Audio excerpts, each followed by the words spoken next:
እየገነባና ለድሆች ሕክምና መስጠትም እየጀመረ ነው።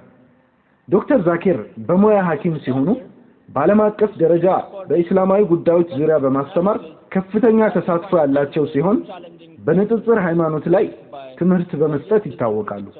ዶክተር ዛኪር በእስላም ላይ የሚሰነዘሩ የተሳሳቱ አመለካከቶችን በቅዱስ ቁርአን፣ በአስተማማኝ ሐዲሶችና በሌሎች ቅዱሳን መጻሕፍት ላይ በመመስረት በምክንያታዊነትና ሳይንሳዊ ሐቆች አማካኝነት የተሳሳቱ አመለካከቶችን በማጥራትና በማስተካከል ላይ ይገኛሉ።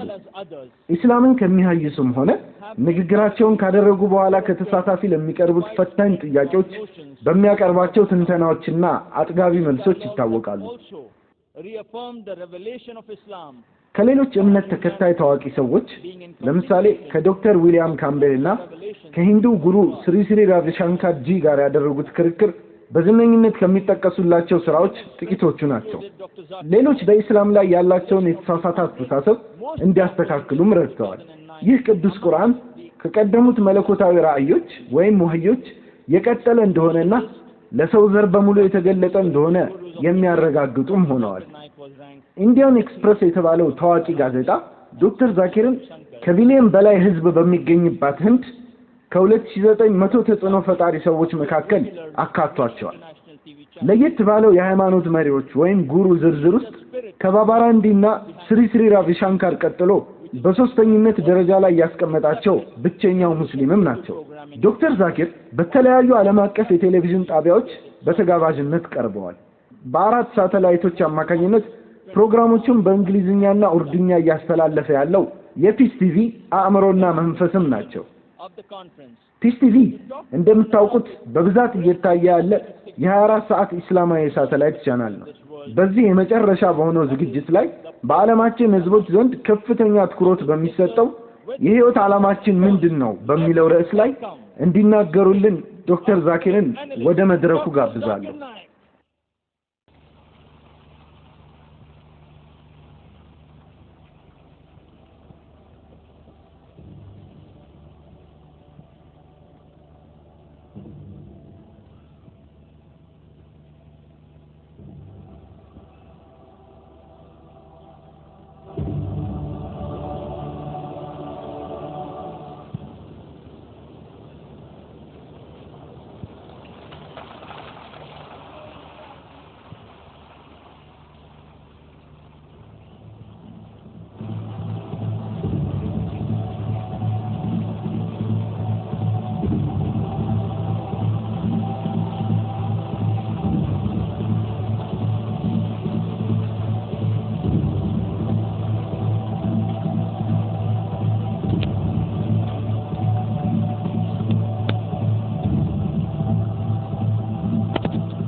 Alhamdulillah.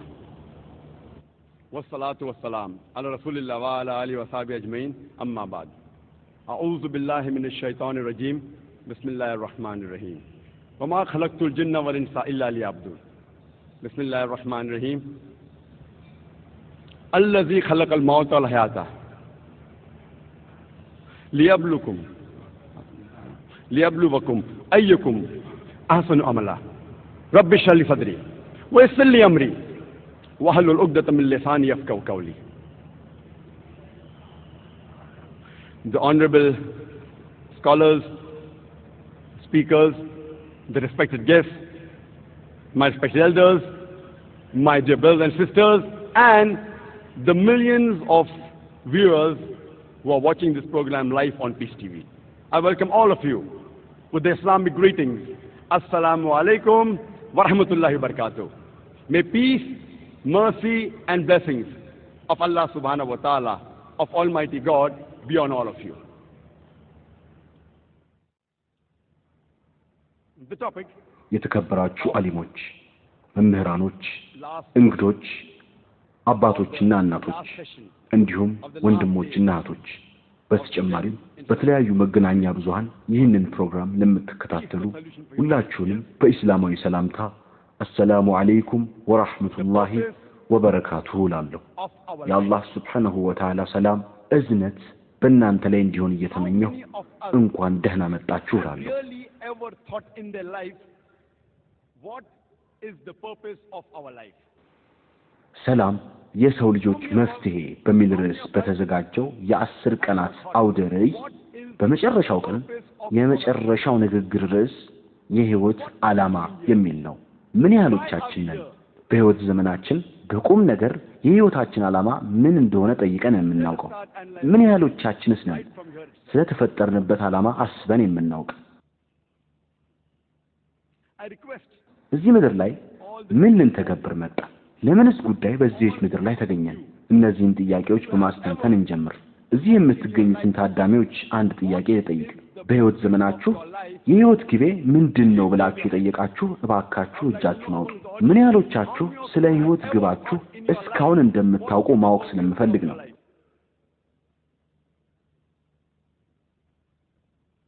ከመቶ ሺህ በላይ ታዳሚዎች ባሉበት እያየው ያለው ልጅ ምናልባት ወደ 100 አካባቢ ቢደርስ ነው። ይህ ከ0.1% በታች ማለት ነው። ምናልባት አንዳንዶች እጆቻቸውን ማንሳት አፍረው ይሆናል። ከአጠቃላይ የሰው ልጅ ከ1% በታች ያለው ነው ስለ ህይወት ግቡ እያሰበ ያለው ብዬ በድፍረት መናገር እችላለሁ። ስለ ህይወት ግባችን ማወቅ አስፈላጊ ነው።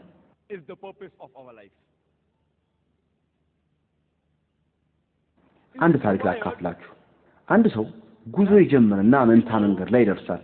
በዚህ አካባቢ ሲያልፍ የነበረን አንድ ግለሰብ መንገዶቹ ወዴት ነው የሚወስዱት ብሎ ይጠይቀዋል። ግለሰቡም ወዴት ነው መሄድ ይፈልከው ብሎ ቢጠይቀው ሰውየው ወዴትም ይሁን ብቻ ብሎ ሲመልስለት ግለሰቡ እንግዲያውስ የትኛውንም መንገድ ብትጠቀም ለውጥ የለውም ብሎ ይመልስለታል። ይህ ሰው ምንም አይነት ዓላማ ስለሌለው ምንም ቢሰራ ምንም አይነት ለውጥ የለውም። ምክንያቱም እግሩ እንደመራው የሚሄድ ነው። አብዛኛዎቻችን ህይወታችንን እየመራን ያለነው በተመሳሳይ መልኩ ነው። አንድ ምሳሌ ላንሳ። ቤት ለመስራት የተነሳ አንድ ግንበኛ አለ እንበል። መሰረት ለመጣል መሬቱን እየቆፈረ ነው። ግንበኛው ባለ ስንት ፎቅ ቤት ነው ለመስራት ያሰብከው ብላችሁ ትጠይቁት አላውቅም ቢላችሁ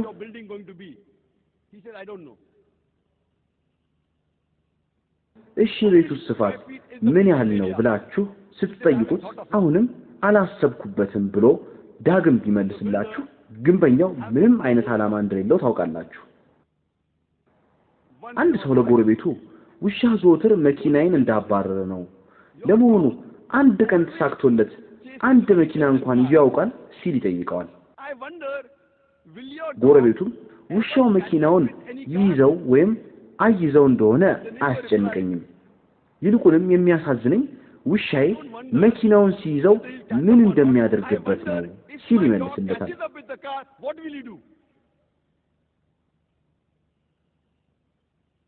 ሰውየው እየጠየቀ ያለው ውሻው መኪና መያዙ ይሳካለት እንደሆነ ነው። የጎረቤቱ ግን ውሻው መኪናውን ቢይዘው ምን እንደሚያደርገው ነው የሚያሳስበው። ዓላማው ግቡ ምንድነው? የጎረቤቱ ሐሳብ ከጠያቂው በተሻለ ራቅ ያለ ነው። በሚያሳዝን አኳኋን አብዛኛዎቻችን ህይወታችንን እየመራን ያለነው በተመሳሳይ ዘዬ ነው። ልክ እንደ ውሻው አንዳንድ ሰዎች ይመረቁና በተማሩበት ትምህርት ምን ሊሰሩበት እንደሚችሉ ሲጠየቁ ምንም የሚያውቁት ነገር የለም። መመረቅ ስለሚፈልጉ ብቻ ይመረቃሉ። ከተመረቃችሁ በኋላ አስተብለው ሲጠየቁ አላሰብኩበትም የሚል ምላሽ ይሰጣሉ። አብዛኞቻችን ህይወታችንን እየመራን ያለነው እንደ መንገደኛው ወይንም መኪና እንደሚያባረው ውሻ ነው። ያለ ምንም አይነት ግብ ዝም ብለን እየኖርን ነው። አብዛኞቻችን ሌሎች የያዙትን ግብ ምንም ሳናጤን እንከተላለን።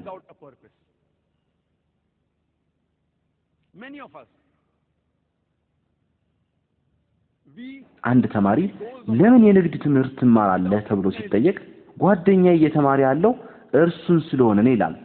አብዛኛው ሰው ምን እያደረጉ እንደሆነ ሳይታወቃቸው ተዋንያንን ሞዴሎችን ለመምሰል ይሞክራሉ።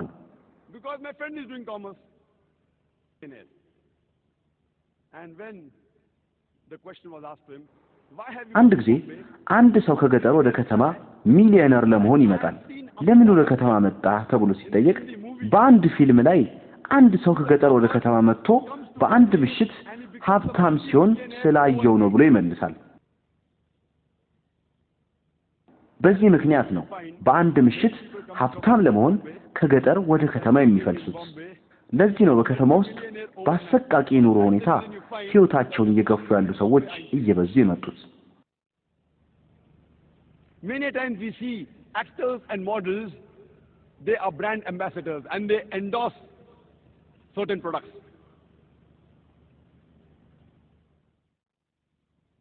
ብዙ ጊዜ ተዋናያና ሞዴሎች አንድ ንቃ አስተዋቂ አምባሳደር ይሆናሉ። አንድ ሰው ሃይንዳይ መኪና ይገዛል። ለምን ይህንን መኪና ገዛ ሲባል የምወደው ተዋናይ ሻሩክ ስለነዳው ነው ይላል። ሻሩክ ግን ከማስተዋወቂያ ውጪ ሃይንዳይ መኪና እንዳለውና እንደሌለው አላውቅም። ምናልባት መርሴዲስ ወይንም BMW ይሆናል የሚያሽከረክረው። ሃይንዳይ መንዳቱን ግን እጠራጠራለሁ። ሻሩክ ካን ታግየር የሚባል የእጅ ሰዓት ያስተዋውቃል። የታግየር ሰዓት አስተዋቂ አምባሳደር ነው። አብዛኞቹ የሱ አድናቂዎች ይህንኑ ሰዓት ያስራሉ።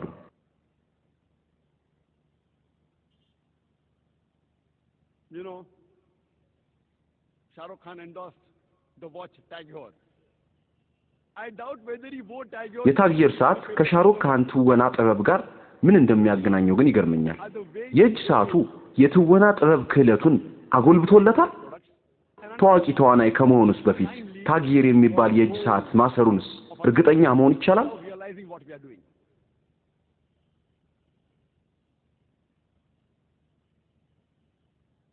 ድርጅቶች እቃዎቻቸው እንዲሸጡላቸው ከሚጠቀሙባቸው የሚዲያ ዘዴዎች መካከል ይህ አንደኛው ነው።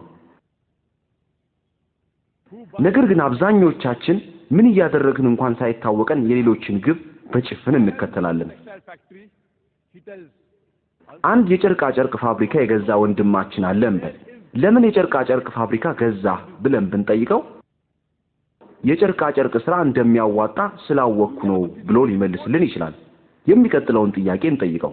ያዋጭነት ጥናት አድርገሃል? አላደረኩም ይላል። ድርጅትህን በዋነኝነት የሚያንቀሳቅሱልህ ሰዎች ብዛታቸውን ታውቃለህ? ምን ያህልስ ፐርሰንት ትርፍ አለህ?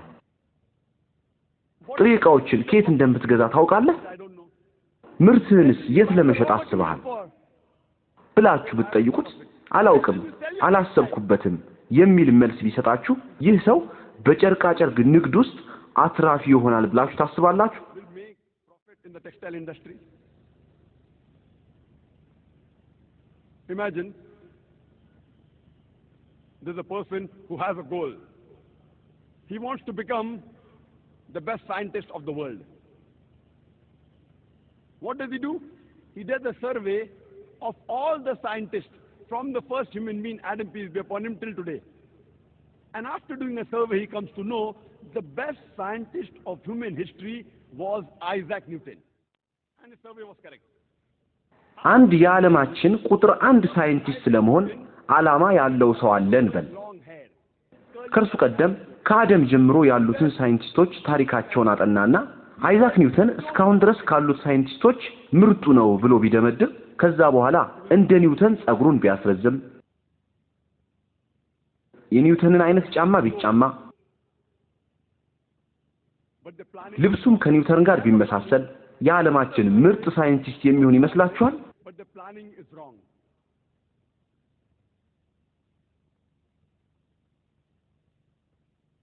እንደዚህ አይነት ሰዎች ዓላማ ያላቸው ነገር ግን እቅዳቸው የተሳሳተባቸው ናቸው።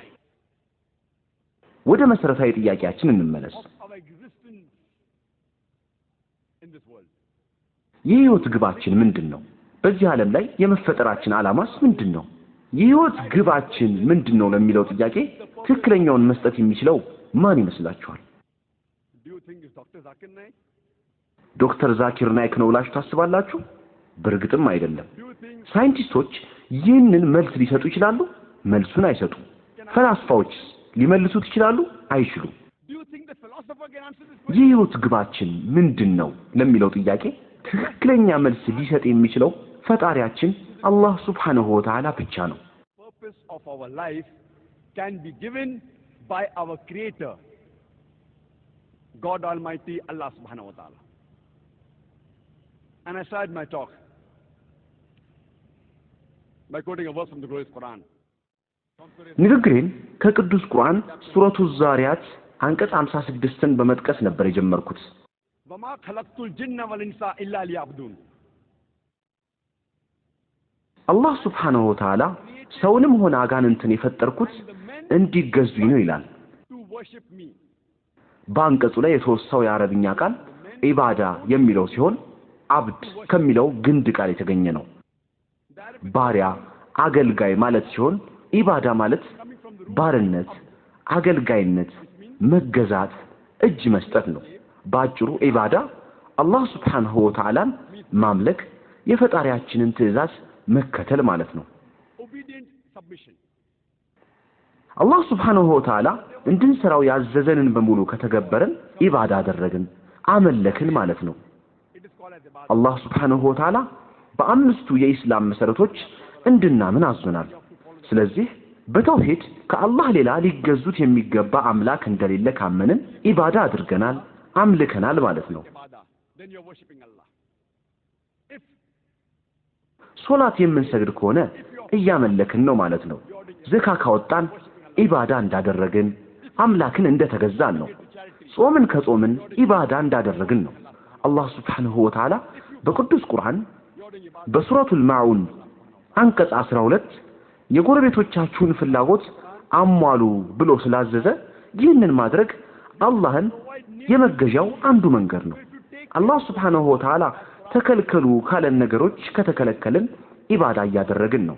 አልኮል ከመጠጣት፣ የአሳማ ስጋ ከመብላት፣ ከመስረቅ፣ ከማጭበርበር፣ ከውሸት ከተቆጠብን አላህን ሱብሓነሁ ወተዓላ እየተገዛን ነው። Allah has told you to abstain from then you are doing ibadah if you abstain from having alcohol you are doing ibadah if you abstain from having pork you are doing ibadah you are worshiping Allah subhanahu wa ta'ala if you abstain from stealing cheating telling lies you are doing ibadah ባጭሩ የአላህ ሱብሓነሁ ወተዓላ ትእዛዛትን ከተቀበልን ፈቃዳችንን ለእርሱ ፍቃድ ካስገዛን ኢባዳ እያደረግን አላህንም እየተገዛን ነው። የሰው ልጆች ሁለት ቅድመ ሁኔታዎችን ካሟሉ እያንዳንዱ ስራቸውን ወደ ኢባዳ መለወጥ ይችላሉ። follow two criteria number 1 is the act የመጀመሪያው ስራው የአላህ ሱብሓነሁ ወተዓላን ደስታ ለማግኘት ብቻና ብቻ መሆን አለበት። point number 2 ሁለተኛ ስራው መሰራት ያለበት የመጨረሻው ነብይ አለይሂ ሰላቱ ወሰላም በሰሩበት መንገድ ሱናቸውን መሰረት በማድረግ መሆን አለበት። ለእያንዳንዱ ስራችሁ እነዚህን ሁለት ቅድመ ሁኔታዎች ካካተታችሁ ስራችሁን ወደ ኢባዳ መለወጥ ትችላላችሁ።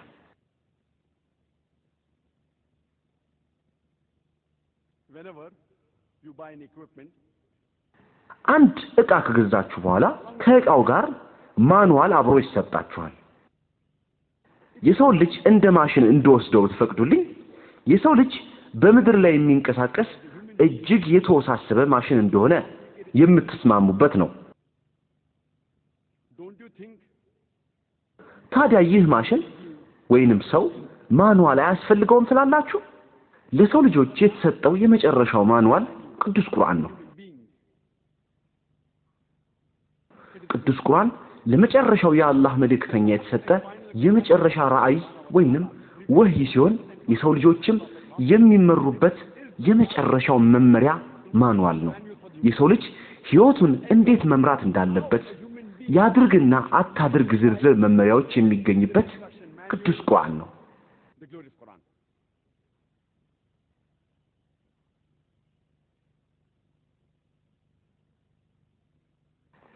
ብዙ ሰዎች ለምን አላህ ሱብሓነሁ ወተዓላ እንድንገዛው ይፈልጋል ሲሉ ይጠይቁኛል። ሰዎች ሲገዙት የማየት ረሃብ አለበት? ለምን አላሁ አክበር እያለን እንድናልቀው ይፈልጋል? የምስጋና ረሃብ አለበት ወይ? አላህ ሱብሓነሁ ወተዓላ በሱረቱል ፋጢር ምዕራፍ 35 አንቀጽ 15 ላይ መልሱን ይሰጠናል። እናንተ ሰዎች ሆይ እናንተ ሁሉ ጊዜ ወደ አላህ ከጃዮች ናችሁ፣ አላህም እርሱ ተብቃቂው ምስጉኑ ነው በማለት ይመልሳል። worthy of all praises the Quran says in Surah Fatir chapter 35 verse number 6 እናንተ ሰዎች ሆይ እናንተ ሁሉ ጊዜ ወደ አላህ ከጃዮች ናችሁ፣ አላህም እርሱ ተብቃቂው ምስጉኑ ነው። የመመለክ ረሃብ ስላለበት ሳይሆን አላህ Subhanahu Wa Ta'ala እንድንገዛውና እንድናመልከው የፈለገበት ምክንያት ለራሳችን ጥቅም ሲል ነው። አላሁ አክበር ስንል አላህን አናተልቀውም። አላሁ አክበር አልነውም አላልነውም እርሱ ታላቅ ነው። በአላህ ታላቅነት ላይ የምናመጣው ለውጥ የምንጨምረው አንዳችም ነገር የለም። አላህ Subhanahu Wa Ta'ala እንድናመሰግነው እንድናልቀው የፈለገበት ምክንያት የሰዎችን ስነ ልቦና ስለሚያውቅ ነው።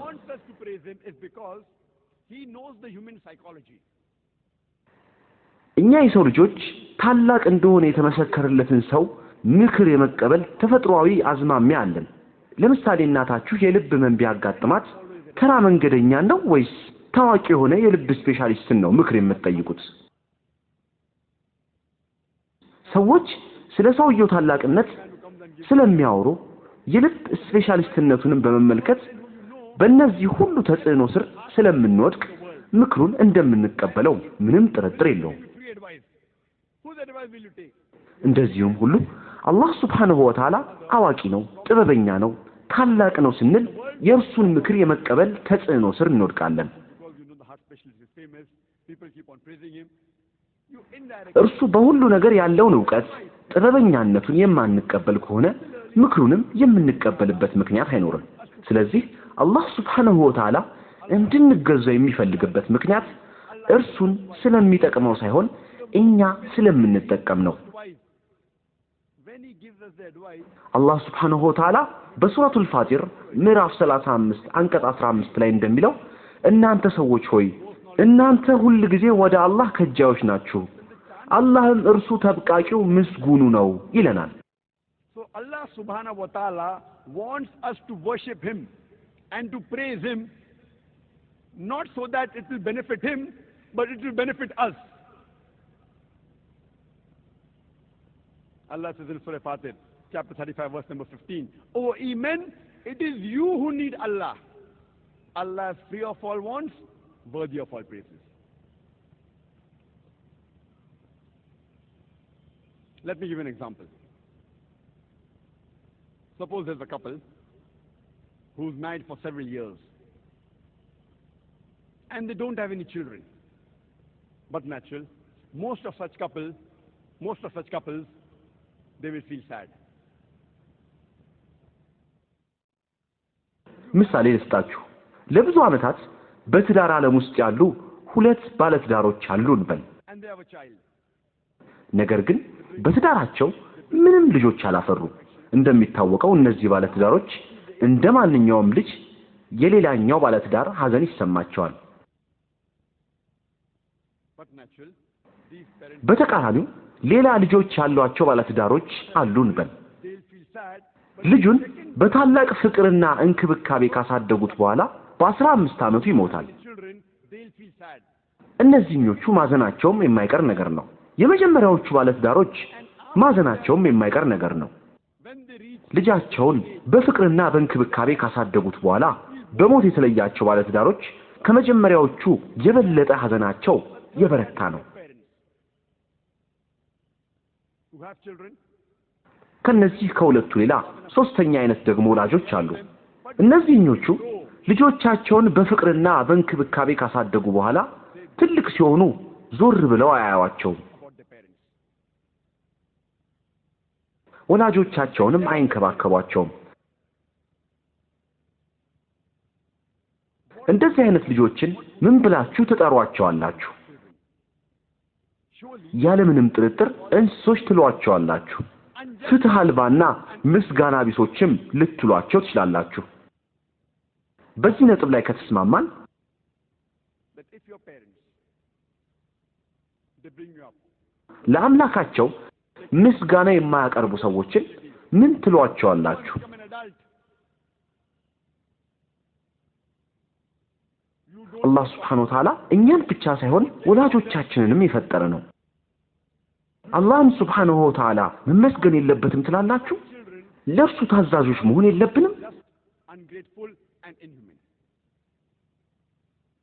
If you agree with this point, imagine what would you call those human beings who are ungrateful to their Creator. Our Creator, Allah subhanahu wa ta'ala, Almighty God, has not only created you, He has even created your parents. So don't you think that we should thank our Creator, Allah subhanahu wa ta'ala? Shouldn't we be obedient to Him? How many of us ever thank Allah subhanahu wa ta'ala for the bounties, for the blessings that He has bestowed upon us? How many of us? ምን ያህሎቻችንስ ነን አላህ Subhanahu Wa Ta'ala በሰጠን ስጦታ ጸጋ የምናመሰግነው? አላህ Subhanahu Wa Ta'ala ህይወት፣ ምግብ፣ አልባሳት፣ መጠለያ ሰጥቶናል። ለትንሽ ቀናት ውሃ ባናገኝ ምን እንደምንሆን ታውቃላችሁ? እንሞታለን። ምን ያህሎቻችን ነን አላህ Subhanahu Wa Ta'ala ለሰጠን ውሃ የምናመሰግነው?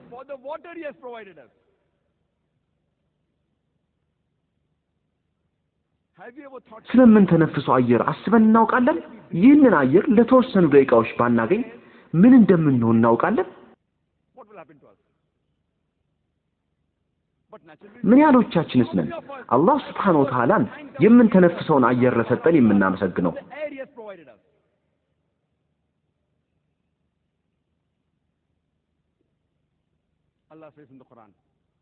Allah Subhanahu Wa Ta'ala በሱረቱል ኢብራሂም ምዕራፍ 14 አንቀጽ 34 ላይ ከለመናችሁትም ሁሉ የሰጣችሁ ነው የአላህንም ጸጋ ብትቆጥሩት አትዘልቁትም ሰው በጣም በደለኛ ከሃዲ ነው ይላል።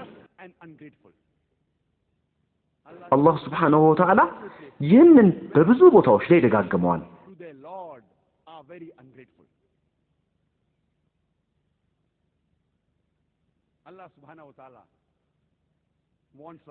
አላህ እርሱን እንድናመልከው እንድንገዛው የሚፈልግበት ምክንያት እርሱ ስለሚጠቀም ሳይሆን የሰው ልጆች እኛው ስለምንጠቀም ነው።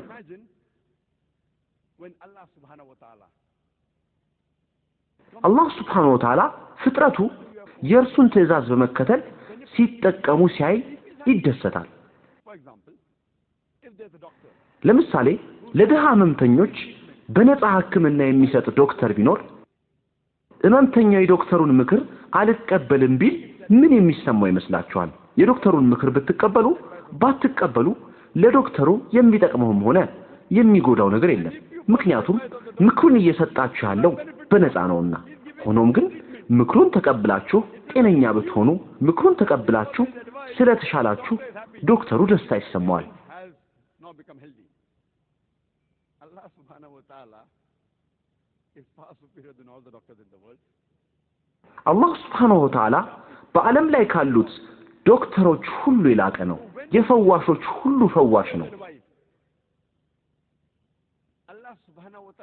Allah Subhanahu Wa Ta'ala እርሱን ማመስገንን ትእዛዙን መከተል ስንጀምር ሰዎች እየተጠቀሙ ስለሆነ ይደሰታል። Allah Subhanahu Wa Ta'ala እርሱን ማመስገንና ትእዛዙን መከተል ስንጀምር ሰዎች እየተጠቀሙ ስለሆነ ደስታ ይሰማዋል። የአላህ Subhanahu Wa Ta'ala ደስታ እርሱን ስናመልከው የሚጠቀመው ነገር ስላለ ሳይሆን የእርሱ ደስታ ምንጭ ከኛ መጠቀም ላይ ስለሆነ ነው። የቱንም ያህል የገዘፈ ኃጢአት ወንጀል ብንሰራ እንኳን ንስሐ በገባንበት ቅጽበት ይምረናል። አላህ Subhanahu Wa Ta'ala ይህንን በብዙ ቦታዎች ላይ ጠቅሶታል። አላህ ይቅር ባይና አዛኝ ነው። አላህ ይህንን አረፍተ ነገር በብዙ ቦታዎች ላይ አውስቶታል። በሱረቱ ኒሳ አንቀጽ 25፣ በሱረቱ ማኢዳ አንቀጽ 74፣ በሱረቱ ሂጅር አንቀጽ 49፣ በሱረቱ ነህል አንቀጽ 119፣ በሱረቱ ዙመር አንቀጽ 53፣ በሱረቱ ቡሩጅ አንቀጽ 14። በእነዚህ ቦታዎች ላይ አላህ Subhanahu Wa Ta'ala ራሱን ወላሁ ገፉር ረሂም በርግጥ ማሪና አዛኝ ነው ብሎ ይጠራል።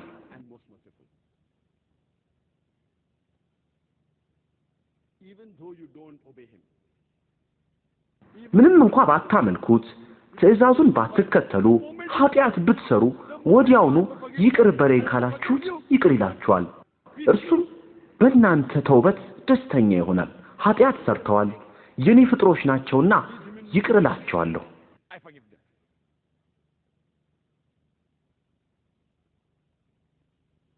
Allah says in the Quran, አላህ Subhanahu Wa Ta'ala በሱረቱ ኒሳ አንቀጽ 48 ላይ እንዲሁም በሱረቱ ኒሳ አንቀጽ 116 አላህ ካሻ የትኛውንም ኃጢአት እንደሚምር ነገር ግን በሱ ላይ ማጋራትን ወይንም ሽርክን በፍጹም እንደማይምር ይገልጻል። for anyone አንድ ሰው በአላህ ላይ ካጋራ ካሻረከ እጅግ ታላቅ ኃጢአትን ፈጽሟል። a heinous sin. አላህ Subhanahu Wa Ta'ala ከመሞታችን በፊት የቱንም አይነት ኃጢአት ሊምር ይችላል። ነገር ግን በአላህ Subhanahu Wa Ta'ala ላይ ያጋራን ከመሞታችን በፊት ንስሐ ካልገባን በፍጹም አይምረንም። Allah will never forgive you. የሰው ልጆች መጠበቅ ካለባቸው ኃጢአቶች የመጀመሪያው በአላህ Subhanahu Wa Ta'ala ላይ ማጋራትን ነው። All humankind, የአላህን Subhanahu Wa Ta'ala መብት ለሌሎች መስጠት። the human beings and the jinns are the only creation who have a free will of their own. All the other creation of Allah Subhanahu Wa Ta'ala, they have submitted the will to Almighty God, Allah Subhanahu Wa Ta'ala, and they do not have any free will. They obey Allah 100%. They have no choice. But the human being, ሰዎች እሺ አላህ Subhanahu Wa Ta'ala እርሱን ለመገዛት ፈጠረን ነገር ግን የሰው ልጅ ልዩ የሆነበት የተለየበት ምክንያት ምንድነው? የሰው ልጆች የአላህ Subhanahu Wa Ta'ala ልዩና ምርጥ ፍጡራን ናቸው። verily, we have created the human beings in the best of modes. የራሳቸው ፍቃድ ያላቸው ፍጡራን የሚባሉት የሰው ልጆችና አጋንንት ናቸው። ከነዚህ ሁለቱ ሌላ ያሉት ፍጡራን ሁሉም ራሳቸውን ለአላህ Subhanahu Wa Ta'ala ያስገዙ የእርሱን ትእዛዝ 100% ከመከተል ውጪ ምርጫ የሌላቸው ናቸው። In the best of molds, we are unique. ነገር ግን የሰው ልጆችና አጋንንቶች አላህን የመገዛትም ሆነ የመካድ ምርጫ መብት አላቸው። And if you obey the commandments of Allah Subhanahu Wa Ta'ala, አላህ Subhanahu Wa Ta'ala በቁርአን በምዕራፍ 95 አንቀጽ 4 ላይ ሰውን በጣም በአማራ አቋም ላይ ፈጠርነው ይላል። የሰው ልጅ የአላህ Subhanahu Wa Ta'ala ምርጥ ፍጥረት ነው። በተስተካከለ አቋም ላይ ከመፈጠራችንም በላይ ፈጣሪያችንን የማምለክም ሆነ የመካድ መብት አለን። when we say, oh, this man is an angel, አላህን Subhanahu Wa Ta'ala በፈቃደኝነት የምንከተለው ከሆነ ከመላእክት እንበልጣለን። ምክንያቱም መላእክቶች ፈቃድ የላቸውም። አምላክን ከመገዛት ውጪ ምንም አይነት ፈቃድ የላቸውም። but it means that you are a human being after free will is given to you, but you are obeying the laws of God like an angel, so it makes you superior. A human being who's obeying like the angel, so then it makes you superior.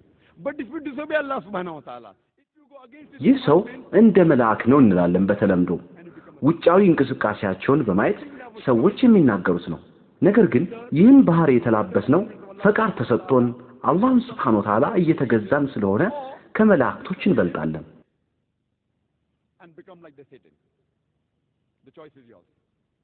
ነገር ግን በፈቃደኝነት በአላህ ላይ አመፀን ሰይጣንን የምንከተል ከሆነ የሸይጣን ቁራጭ እንባላለን። ስለዚህ የሰው ልጆች አላህን Subhanahu Wa Ta'ala በመገዛት ከመላእክት በላይ የመሆንም ሆነ በእርሱ ላይ አመፀን ሰይጣንን በመከተል የሸይጣን ቁራጭ የመሆን ፈቃድ አለን። ምርጫው የኛው ነው። We have an option. አላህ Subhanahu Wa Ta'ala ለምን እንዳላቀን ስንመለከት እኛ የእርሱ ምርጥ ፍጡሮች ስለሆንን ነው። እርሱን የመገዛት እንዲሁም ያለ መገዛት መብት አለን። And this life, Allah says, ይህ ፍቃድ የተሰጠን አላህ Subhanahu Wa Ta'ala እንደሚለው ለፈተና ነው። ንግግሬን ከሱረቱል ሙልክ ምዕራፍ 67 አንቀጽ 2 ላይ በመጥቀስ ነበር የጀመርኩት። الذي خلق الموت والحياة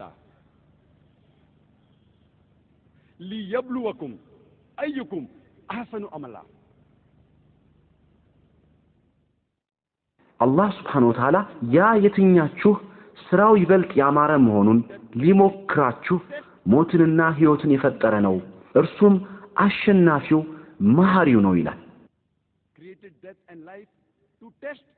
አላህ Subhanahu Wa Ta'ala ሕይወትንና ሞትን የፈጠረው የትኞቻችን ምርጥ እንደሆነ ለመፈተን ነው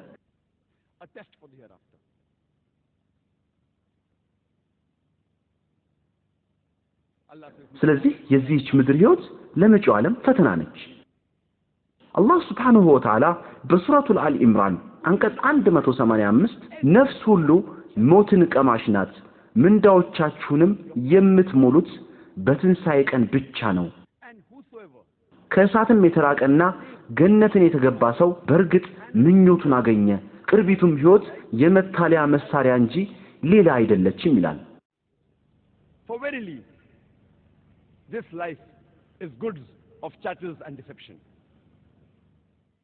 Allah Subhanahu Wa Ta'ala በሱረቱል በቀራ አንቀጽ 155 ላይ ከፍርሃትና ከረሃብም በጥቂት ነገር ከገንዘቦችና ከነፍሶችም ከፍራፍሬዎችም በመቀነስ በርግጥ እንሞክራቸዋለን ታጋሾችንም በገነት አብስር ይላል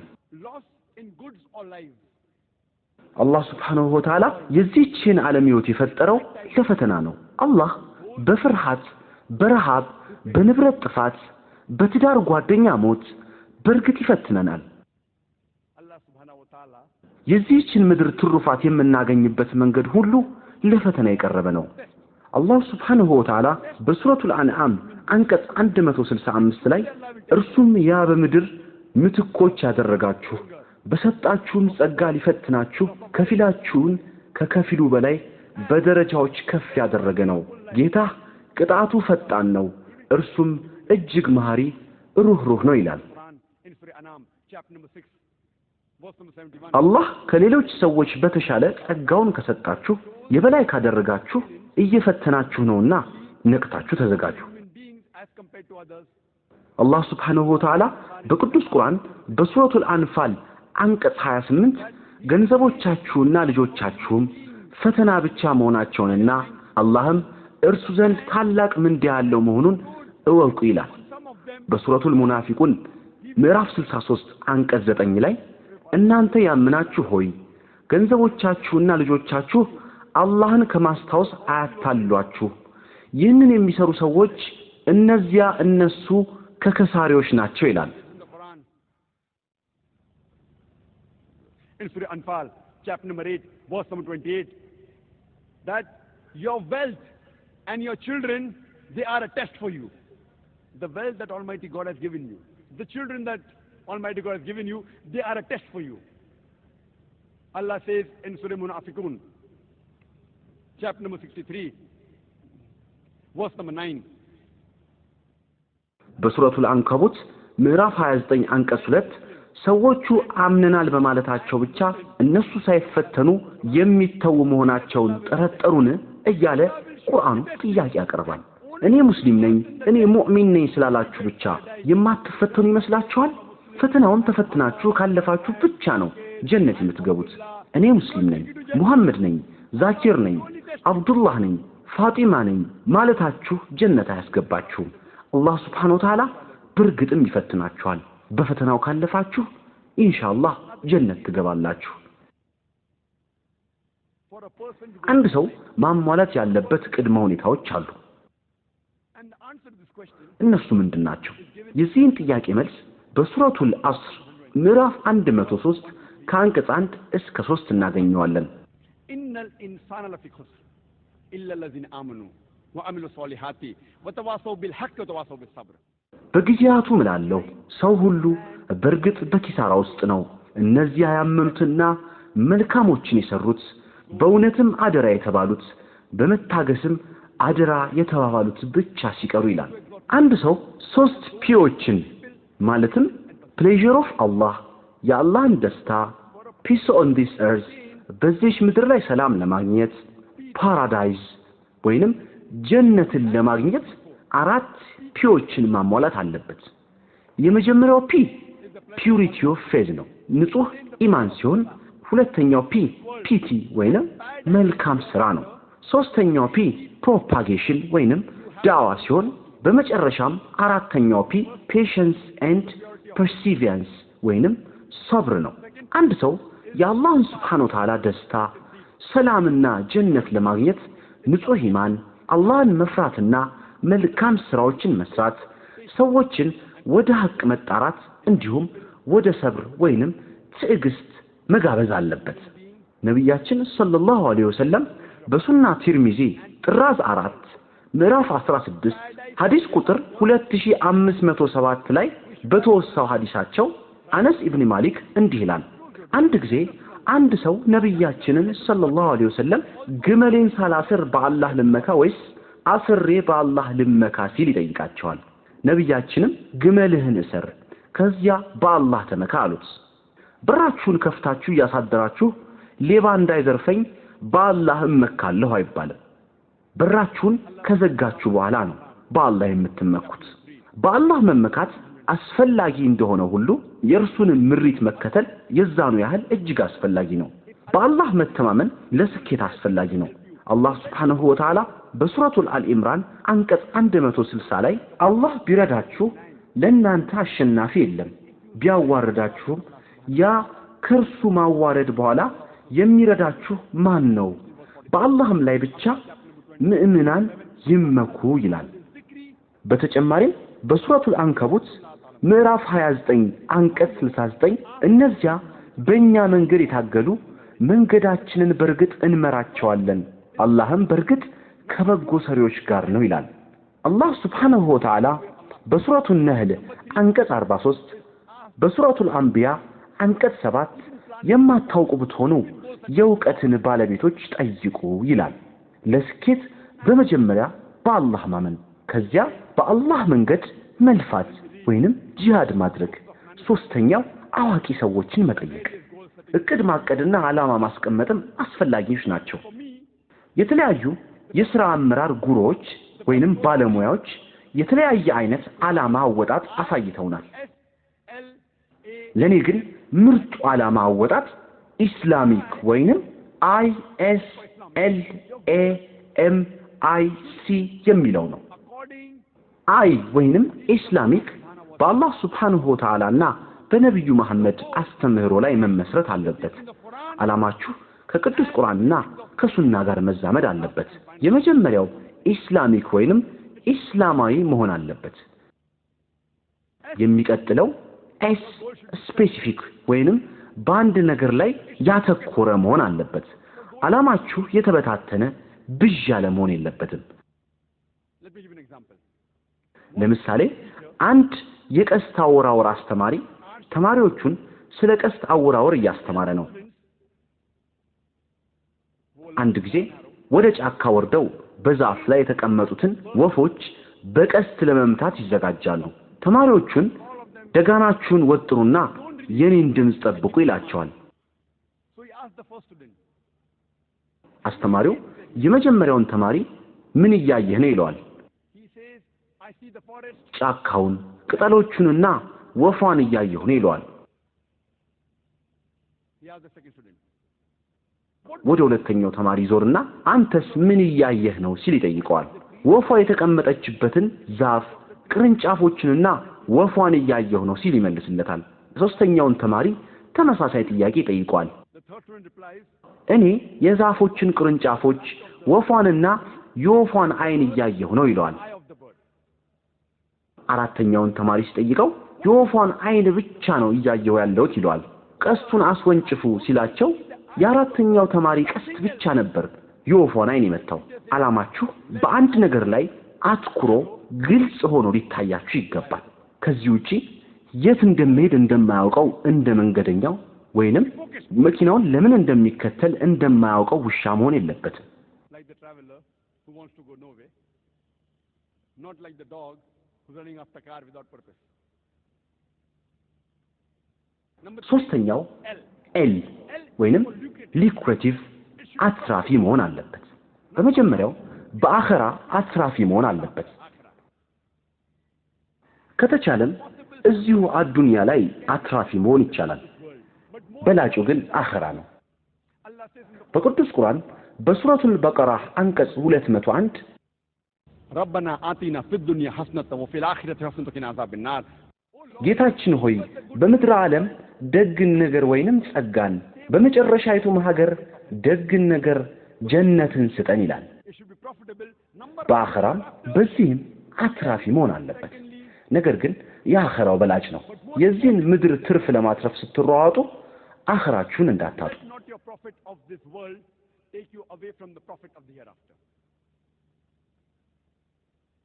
አራተኛው ኤ apt and appropriate ተስማሚ መሆን አለበት። ሌላኛው ኤም ወይንም measurable የሚለካ መሆን አለበት። ዓላማችሁ የሚለካ እንዲሆን በመጀመሪያ ውስን መሆን አለበት።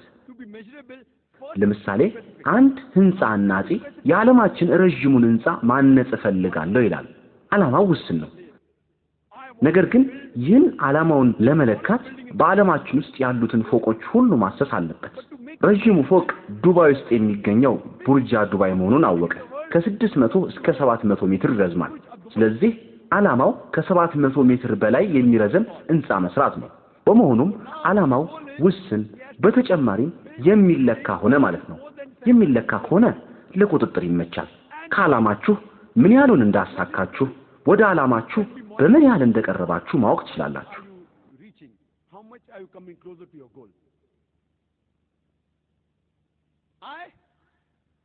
ቀጣዩ አይ ወይንም ኢንቴንሽን ንያ ማለት ነው።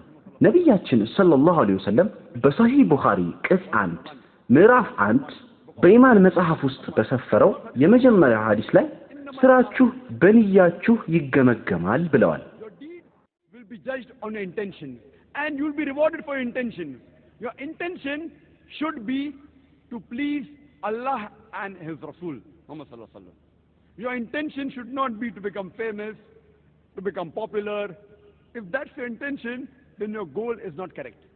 If your intention is to please Allah, your creator and messenger, surely you will be rewarded in the hereafter. በንያችሁ ትመነዳላችሁ። ንያችሁ አላህንና ረሱልን ሰለላሁ ዐለይሂ ወሰለም ማስደሰት መሆን አለበት። ንያችሁ ታዋቂ ለመሆን ከሆነ ዓላማችሁ ትክክል አይደለም ማለት ነው።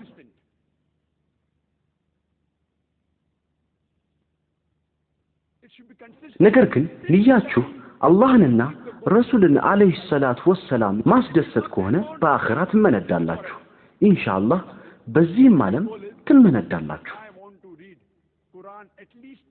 የመጨረሻው ሲ ወይንም ኮንሲስተንሲ ተከታታይነት ያለው መሆን አለበት።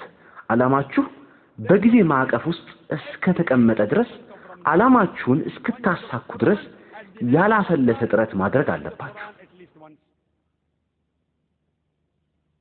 በጊዜ ያልተወሰነ ጥረት ከሆነ እስከ መጨረሻው የህይወት እስትንፋሳችሁ ድረስ መቀጠል አለበት። ለምሳሌ ቅዱስ ቁርአን በረመዳን ውስጥ ለአንድ ጊዜ ማንበብ አለብኝ የሚል ዓላማ አላችሁ እንበል። ስለዚህ በአንድ ቀን ውስጥ አንድ ጁዝ ማንበብ አለባችሁ ማለት ነው። በእያንዳንዱ ቀን ሳታሰልሱ አንድ ጁዝ መቅራት አለባችሁ። ዓላማችሁ እንደዚህ በጊዜ ያልተወሰነ ከሆነ በየቀኑ ግማሽ ወይም ሙሉ ጁዝ እቀራለሁ ካላችሁም እንዲሁም ይህንን ዓላማችሁን በየቀኑ ካሳካችሁ በዚያው መቀጠል አለባችሁ። በሰሂህ ሙስሊም ቅጽ 1 በሶላት መጽሐፍ ምዕራፍ 272 ሐዲስ ቁጥር 1711 በተመዘገበው ሐዲስ ላይ አንድ ሰው ነብያችንን ሰለላሁ ዐለይሂ ወሰለም በአላህ ዘንድ የተወደደው ተግባር ምንድነው ብሎ ይጠይቃቸዋል። ነብያችንም አላህ Subhanahu Wa Ta'ala ትንሽም ቢሆን ተከታታይነት ያለውን ስራ ነው ብለው ይመልሱለታል። በአንድ ጊዜ ከሚሰራ ትልቅ ስራ ይልቅ ትንሽም ሆነ ተከታታይነት ባለው መልኩ የሚሰራ ተመራጭ ነው። ስለዚህ ዓላማ ስናወጣ ዓላማችን ኢስላሚክ ወይንም አይ ኢስላማዊ፣ ኤስ ውሱን፣ ኤል አትራፊ፣ ኤ ተገቢነት፣ ኤም የሚለካ፣ አይ ንያው አላህንና ረሱልን በማስደሰት፣ የመጨረሻው ሲ ተከታታይነት ያለው መሆን አለበት። ምሳሌ ልስጣችሁ። አንዳንዶቻችን የዊልማ ሩዶልፍን ታሪክ ሰምተን ይሆናል። ዊልማ ሩዶልፍ ከውልደቷ ጀምሮ በፖሊዮ የተጠቃች ነበረች። ዶክተሮች እግሮቿን እንዲደግፉ የብረት ድጋፍ አድርገውላት ነበር። ዶክተሮቹ ይህች ልጅ መራመድ አትችልም ብለው ነበር። እናትየው ግን ልጇን ዊልማ እችለዋለሁ ብለሽ ካሰብሽ የሚያቅትሽ ነገር የለም እያለች ታበረታት ነበር። በ9 ዓመቷ የድጋፍ ብረቷን ከእግሮቿ አስወገደቻቸው። በምድራችን ላይ ካሉ ፈጣን ሴቶች የበላይ ፈጣን መሆን ፈለገች። በ13 ዓመቷ ለመጀመሪያ ጊዜ በሩጫ ውድድር ተሳተፈች። ተሸነፈች። ደረጃዋ መጨረሻ ነበር። ነገር ግን ተስፋ አልቆረጠችም። ትሸነፋለች፣ መልሳ ትታገላለች። ትሸነፋለች፣ መልሳ ትታገላለች። አንድ ቀን ታዲያ ለኦሎምፒክ ውድድር ታልፋለች። እየነገርኳችሁ ያለው እውነተኛ ታሪክ ነው እንጂ የህልም ዓለም ተረት አይደለም። ለ1960 የኦሎምፒክ ውድድር በ100 ሜትር ስትሳተፍ አንደኛ ነበር የወጣችው። በዚህ ሳታበቃ በ200 ሜትር ሩጫ አሸነፈች። በሁለቱም የወርቅ ሜዳሊያ አስሸለመች። በ400 የዱላ ቅብብሎሽም የወርቅ ሜዳሊያ አግኝታ ነበር። ታሪክ ነበር የፈጠረችው። በፖሊዮ ህመም የአካል ጉዳተኛ የነበረችው ሴት በ1960 የኦሎምፒክ ውድድር የዓለማችን ፈጣኗ ሴት ሆነች። የሥራ አመራር ጉሩዎች ወይንም ባለሙያዎች መጽሐፍ አንብባችሁ ከሆነ የዊልማን ዓላማ ሲገመግሙ ሁሉንም መስፈርቶች እንዳሟላች ይገልጹላታል። ነገር ግን በኢስላሚክ የዓላማ መስፈርት መሰረት አሟልታ እንደሆነ ኢስላማዊ ነው የግል ህይወቷን አላውቅም። ሙስሊም እንደነበረች አውቃለሁ። ለፈጣሪዋ ምን እንዳደረገች የማውቀው ነገር የለም። I don't know whether she did for the creator or not. Number 2, was the goal specific? Yes, it was specific. She wanted to be the fastest woman on the face of the earth. ሁለተኛ ዓላማ ውስን ነበር። አዎ ውስን ነበር። ዓላማዋ የዓለማችን ፈጣኗ ሴት መሆን ነበር። አትራፊስ ነበር? አዎ በዚህ ምድር ላይ አትራፊ ነበረች። ዕውቅናና ክብር አግኝታለች። በአኺራስ አላህ ይወቀው።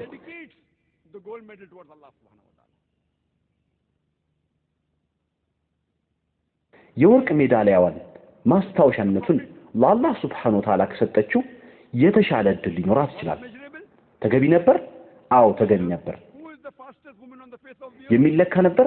አዎ የዓለማችን ፈጣኗ ሯጭ ሰዓት 9/10 ወይም 11 ሰኮንዶች ሊሆን ይችላል። ከዚህ ባነሰ ጊዜ 100 ሜትር ለመጨረስ መለማመድ ትችላለች። ንያዋ ዕውቅና ለማግኘት ሆኖ ከነበረ አሁን አግኝታለች። ንያዋ አላህን ለማስደሰት ይሁን አላውቅም። ትጉ ነበረች? አዎ ነበረች። ምንም እንኳን በተደጋጋሚ ብትሸነፍም የዓለማችን ፈጣኗ ሴት እስክትሆን ድረስ በልምምዷ ቀጥላ ነበር።